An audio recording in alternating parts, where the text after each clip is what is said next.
School படிச்சிட்டு இருக்க இன்ஷாக்கு இன்னும் 2 மாசத்துல கல்யாணம் பண்ணி வச்சிடலாம்னு சொல்லிட்டு அவங்க அப்பா சொல்லிட்டாரு. நைட் அவங்க அப்பா தூங்குனதுக்கு அப்புறம் அவங்க அம்மா கூட உட்காந்து யோசிச்சுட்டு இருக்கும் போது டிவில மியூசிக் டைரக்டர் சக்திக்கு டிவோர்ஸ் கிடைச்சிருச்சுன்னு சொல்லிட்டு நியூஸ்ல போயிட்டு இருக்கு. இத பாக்குற இந்த பொண்ணு ஏதோ ஒரு யோசிக்கிறா. அதனால அடுத்த நாள் சக்திக்கு கால் பண்ணி, நான் சீக்ரெட் சூப்பர் ஸ்டார் பேசுறேன், நாளைக்கு மும்பைக்கு வந்து உங்க பாட்டை நான் பாடி தரேன்னு சொல்றா.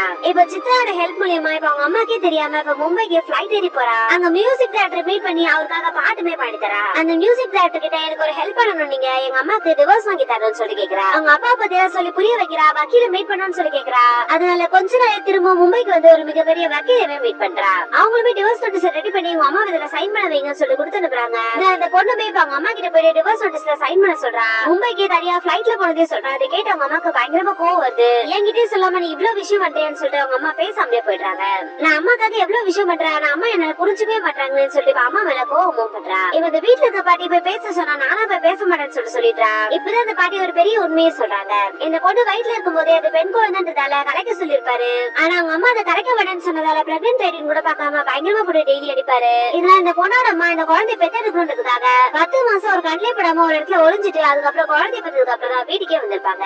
குழந்தை பிறந்துச்சுன்றதால அவங்க அப்பா அம்மா எப்படியும் சமாதானமா ஆயிடுறாரு. இது கேட்கிற அந்த பொண்ணு அம்மா நம்மளுக்காக எவ்வளவு விஷயம் பண்ணிருக்காங்க, அம்மா மேல நம்ம கோவப்படுறோமேன்னு சொல்லிட்டு இப்ப எல்லாத்தையுமே விட்டுட்டு இப்ப அம்மாக்காக வாழணும்னு சொல்லிட்டு முடிவெடுக்கிறா. அந்த பொண்ணு ஒரு படத்துக்காக பாடின அந்த பாட்டுமே ரிலீஸ் ஆயிட்டு இது அவங்க அம்மா கேட்டு பயங்கரமா சந்தோஷப்படுறாங்க.